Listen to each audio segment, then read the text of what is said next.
Hello and welcome to this video. In this video we're going to be talking about histograms. So histograms are just a way that we can represent some data on a graph. Now histograms often get confused with bar charts, and there are a few key differences.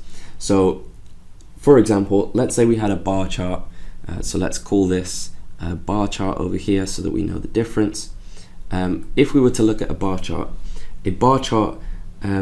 that describes different colors and how many people like that color, or how many people said that that was their favorite color, this would represent the frequency. So the frequency is just the amount of people that like that color. And if we said that we had the color white, and then we had the color yellow, and then maybe blue here, the amount of people that like white would fit into this block, the amount of people that like yellow would fit into this block, and the amount of people that like blue would maybe fit into this block. Now obviously when you actually draw a bar chart, you'd want it to be a bit neater and more evenly spaced than this. This is just an example to show the difference. But the difference between this is that the heights that these things come to represent how many people liked those colors. So if we were to just have this as a scale of 0, 1, 2, 3, 4, this goes 4 up, so 4 people liked white, 2 people liked yellow, and 5 people liked blue, for example. Now this is different to a bar chart. Histograms are different to bar charts, since the height of it is not what tells you the frequency. The key thing with a histogram is the area of the bar is the frequency. Okay, so we're saying if we were to draw something with a very large area underneath it, that means that it would have the highest frequency. So no longer a bar chart. What we're going to introduce instead are some key phrases. So we're going to talk about something called the frequency density. Now the frequency density is just defined by the fact that the area of the bar is the frequency. And so we also have to talk about class width. Okay, so with histograms, we never usually have discrete data. What I mean by discrete data is we have specific values, and it can't be anything outside of those. So for example, the colors that people like, that would be discrete data, because it can only be white, blue, yellow, brown, green, whatever it may be. Whereas with what we'd call continuous data, so let's write this out more explicitly. So discrete data can only take on set values. Okay, whether that's things like your eye color, your favorite color, your shoe size, these things will always be discrete values. Whereas continuous data can take on any value.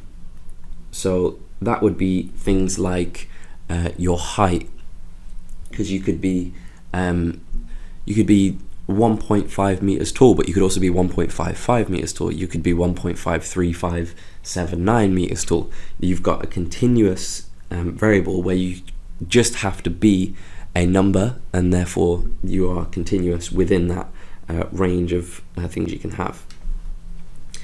Histograms are used for continuous data because we need to look at large quantities and try and see in this range. So maybe let's look at people's heights, for example. So if we look at people's heights, what we'd have across the bottom would be our classes. So our class width just is essentially just the range of the variable, or the one set answer. So we might say people with some height might be between 0 and let's go with I don't know, 50 centimeters tall. Okay, babies. Okay, so this would be the class width of this section here would be 50. okay, assuming we keep going with this centimeters. So the class width here is 50, and the way we want to work out the frequency is going to be the area. So what we need to do is we need to make this y-axis the frequency density. Okay, so this is just saying that if we have a higher frequency density, it means that we have a higher frequency, because our class width has to be fixed for the data that they've been given in the question. So let's, for example, say that we had this amount of people that they measured that were 50 centimeters tall. Then they measured up to, let's go with, let's say from here to here this goes up to 125 centimeters.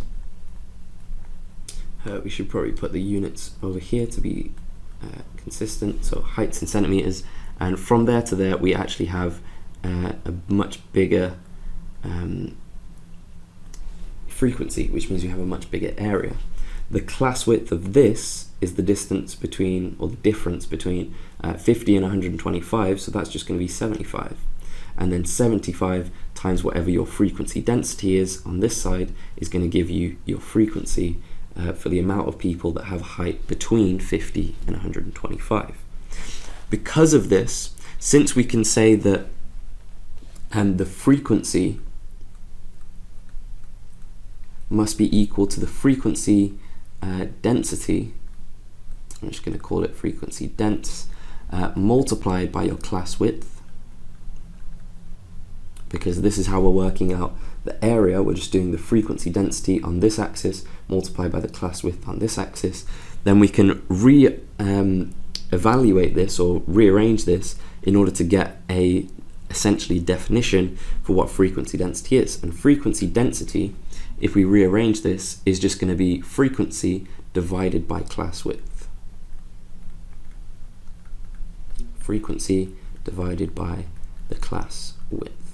Okay, now in a question they might ask you, or most of the time they will ask you, to produce your own frequency density scale, and the way you're going to do that is they'll usually give you a table with all the information, and you'll basically find which one using this formula, because they'll tell you the frequency and you'll be able to work out the class width. Which one has the highest frequency density, put that at your maximum point, and then just see what scale you can work with from there. Okay, so this is essentially the idea of histograms. The key important points are that the area underneath these is the frequency. They only work with continuous data, not discrete data, and we need to know this definition of frequency density, and that frequency density is always the y-axis on a histogram. So hopefully this helps, and thank you for watching.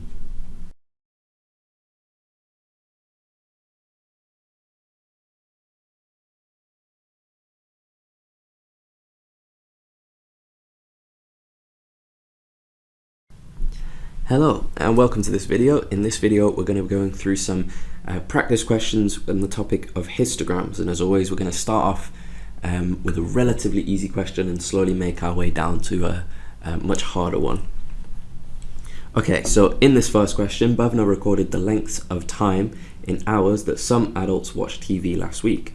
The table shows some information about her results. So we've got the length of time, and notice that it's given in sort of this class width style. So if we remember, when we look at histograms, we have to take into account this class width, meaning we have continuous data, so we're looking at everything in this first range of 0 to 10.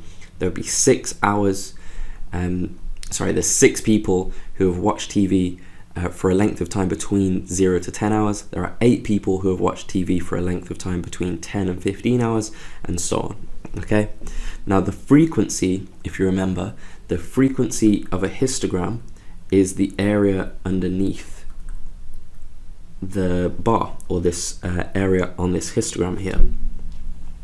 So Bhavna made some mistakes when she drew a histogram for this information, and they want us to write down 2 mistakes that she made. Okay, so the first one, and probably the easiest one that you want to check every time, is to make sure that the frequency is the area here.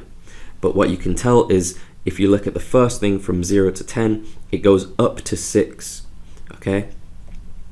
And so if it goes up to 6, that must mean that she hasn't said that the area underneath here is the frequency, but actually that the height of these bars are the frequency. And you can see that because the second one goes up to 8, this goes up to 15, and this goes up to 5. So the first mistake that she's made, so mistake 1, is that the height of the bars is the frequency. That's the first mistake that she's made. Now, the second mistake is, let's look at these class widths. So we can say the 0 to 10 one is completely fine, the 10 to 15 one is also fine, so is the 15 to 20, but when we get to the 20, it should be 20 to 40, but it actually goes up to 50. So what we could say is that the length, or let's rather go with width, so the width of the 20 to 40 interval goes up to 50,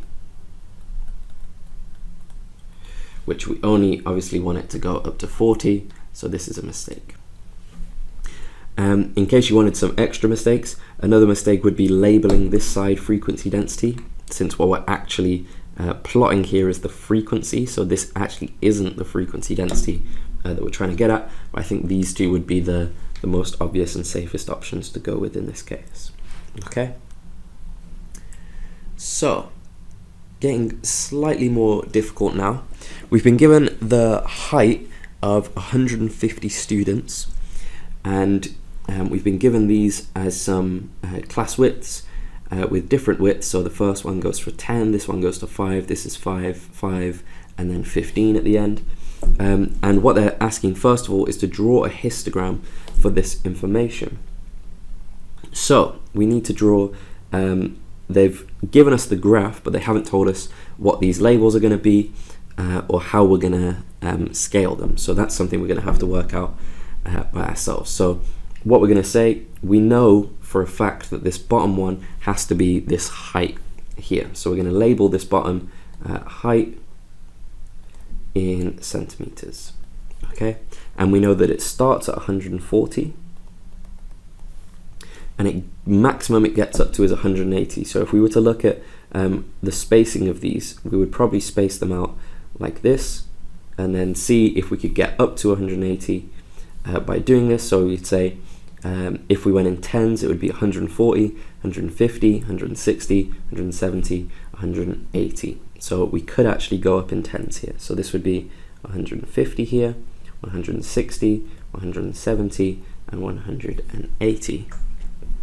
And that's going to help with this scale as well, because now we know that in the middle of these is all the 5s that we're going to have to get to. So that's our bottom scale. The next thing we have to look at is our y-axis. And our y-axis we've always going to label as the frequency density. And if you remember from the revision video, the frequency density has the form, so frequency density is equal to the frequency divided by the class width. Okay, so as a little hint, I would say for all of these histogram questions, maybe make an extra column at the end of your table that you're going to fill with all of the different frequency densities. So I'm just going to call these frequency density. Okay, so now our class width for the first one, we've already said it's 10 because it's the difference between these two numbers. 10 times 15, it's going to be divided. So 15 divided by 10 gives me a frequency density of 1.5 for the first one. Then 30 divided by 5 gives me a frequency density of 6 for the second one. Then 51 divided by 5, if we do 51 divided by 5 in a calculator, we'll get 10.2 for the third one. Then we have 36 divided by 5, and 36 divided by 5 gives you 7.2. And lastly, 18 divided by 15, 18 divided by 15 gives you 1.2. Okay, so now we've got the frequency densities. We need to figure out how are we going to scale these frequency densities. And so we have to start our frequency density at 0, and the maximum we have to go up to is 10.2, and we've got spaces of 1, 2, 3, 4, 5, and so I'd be tempted to go up to doing this in 2s. So I would say, let's say this is 2, this is going to be 4, 6, 8, 10, and 12 at the top. Okay, because this is going to allow us then to be able to plot these 0.2s and also these 0.5s. Okay, so for our first one, we have a class width of 140 to 150, so we know it's going to span across here, and it goes up to 1.5. So 1 is going to be here on this line, so 1.5 is going to be about here. So if we could draw that a little bit more accurately, it would go in between these two lines. So let me try and get rid of that line there. There we go. And that would be your block for the first one. Now the second one goes from 150 to 155, but it goes up to 6. So we're going to have to extend this up to here, because if you recognize that all of these bars are going to touch, it goes 5 across, so it's going to go over to here, and that's going to come down to 155, and that's our second bar. Now all of these you want to be drawing with a ruler, just to make sure that you've got the right thing, and it makes it look a lot neater. So our third one goes from 155 to 160, but it goes up to 10.2. So 10.2 is all the way up here, so we're going to have to extend this bar up to 10.2, and that is going to come across on the other side, coming all the way back down. Again, this is a little bit sloppy because I don't have a ruler, but you guys will want to do it in your exam with a ruler. Then next we have 7.2, and this is from 160 to 165, so it's another 5 slot, but it goes up to 7.2. So finding 7 is about here, so 7.2 is 1 block up. So that's going to come down to 165 and it goes across to meet there. And then last one is we have from 165 to 180, and it goes up to 1.2. Now 1 is here, 1.2 is the first one up, so it's about there, and then we can just draw our line across, and there we go, there's our histogram. Okay, now this is just the first part of the question. The second part of the question is asking us to work out an estimate for the fraction of the students who have a height between 150 centimeters and 170 centimeters. Now what this is asking us really is to work out, since we know the total amount of students is 150, we can work out the area between 150 and 170, and that's going to tell us the amount of students that have a height between 150 and 170, and then we put that over the 150, and then that will give you the fraction. So let's work it out an area at a time. Luckily we don't have to work out these areas because they've already been given to us. We should know that the 150 to 155 is already 30. We should know that the 155 to 160 is already 51. We should know that the 160 to the 165 is already 36. But then the 170 kind of splits this one. So we'd actually have to work out what is 5 times 1.2. And 5 times 1.2 is going to be 6. So plus 6, and this gives you the total area between the 150 and the 170. I've done 5 just because this is 165 on this point here, 5 going across. To find the area, I have to multiply the width across the bottom by the height on the y-axis, or the frequency density axis. And so this square kind of shape here is going to give me a frequency of 6. Now I can add all of those together and put it over 150. And if I do 30 plus 51 plus 36 plus 6 in a calculator, it gives me 123 over 150. And that can be simplified down to 41 over 50 by dividing top and bottom by 3.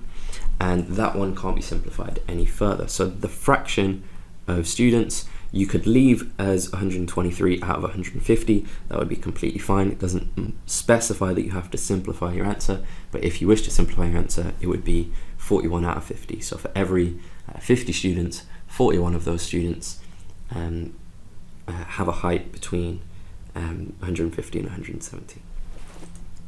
Okay, so now let's go on to possibly the hardest one that we're going to look at. And this table gives information about the length of time that some adults watch TV, so it's very similar to the first question. They've given us the length of time in hours with the frequency. They want us to work out an estimate for the mean length of time. So this first one isn't actually anything to do with a histogram. This is more calculating frequencies from a graph with some intervals. So in order to do this, we need to know what is a mean. So a mean is usually just the sum. So I'm going to use this fancy sigma for the sum of all the values. So like in this case, it would be the sum of all of the length of time divided by the sum of all the frequencies. So the total frequency. So the sum of all the frequencies. Okay. In order to work out the total amount of length of time in this case, we have to not only look at what this is, but have to realize that there's a range here. So it can't be a specific value. We can't just say that it's 10 hours for each of these 8 people. We have to kind of first take an average of this amount of time. And to do that, we're going to take a median. Okay, so we're going to look for the middle number, and I'm going to make an extra table or an extra column on this table that's going to house that new number, and I'm just going to call it x. And x is essentially just the midpoint between 0 and 10. So the midpoint between 0 and 10 is 5. The midpoint between 10 and 15 is 12.5. The midpoint between 15 and 20 is 17.5. The midpoint between 20 and 30 is 25. And the midpoint between 30 and 50 is 40. Now, if we want the total sum of the hours, so we want the total amount of hours, we've taken this average.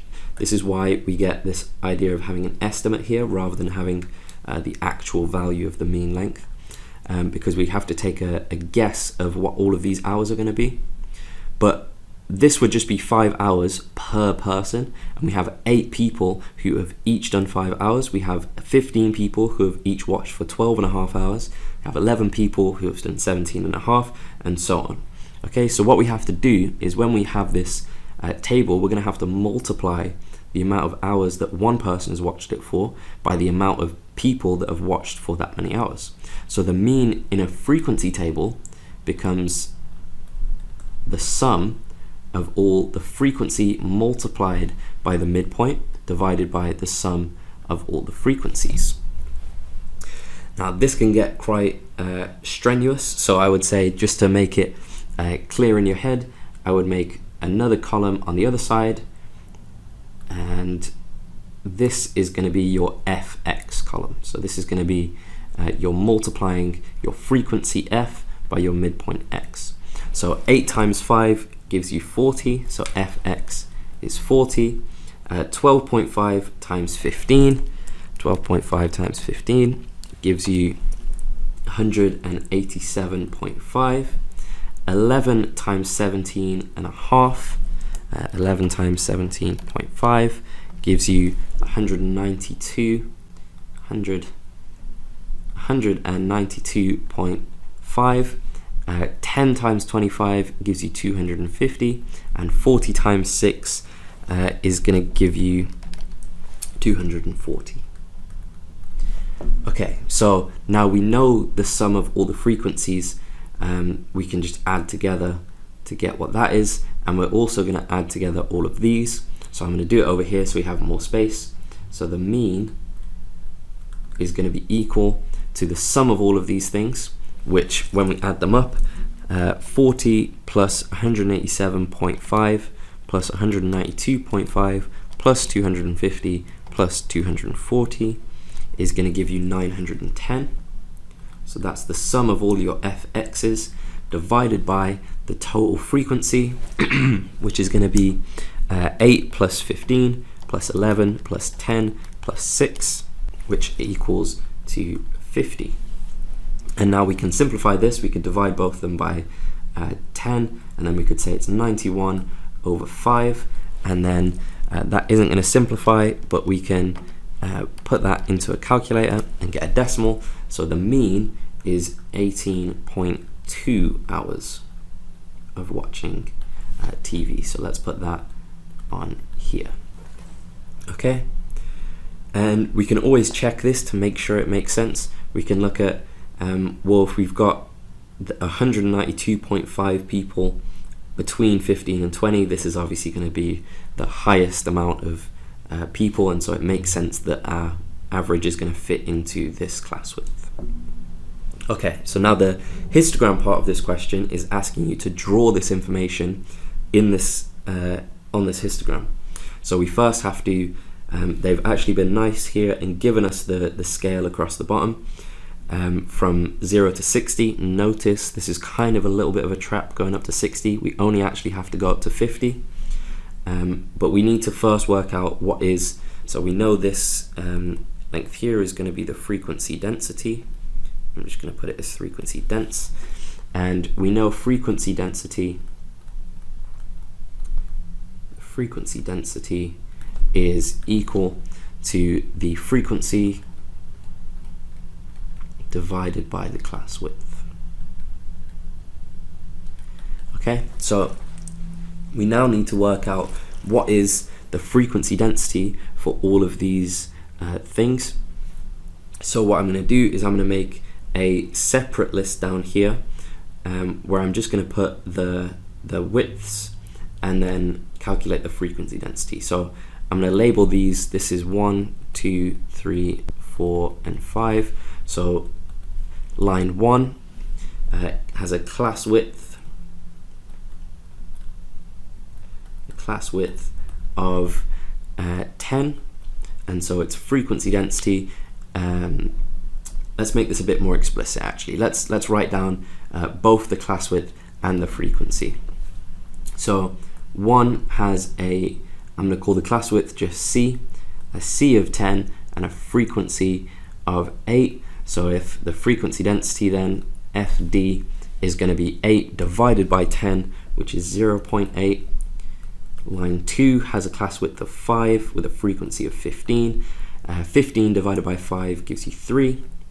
Line 3 has a class width of 5 and a frequency of 11. So 11 over 5 gives you a frequency density of 2.2.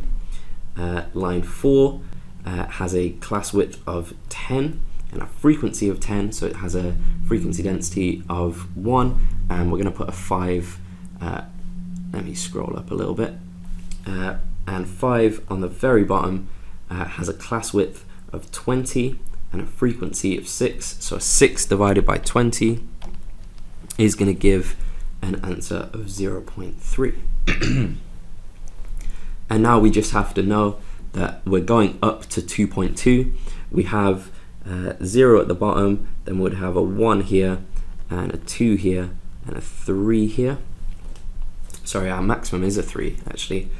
So this is probably a good scale to go by. We don't have to go any higher than this. If we wanted to, we could just label this as 4, but we're never going to get up to that.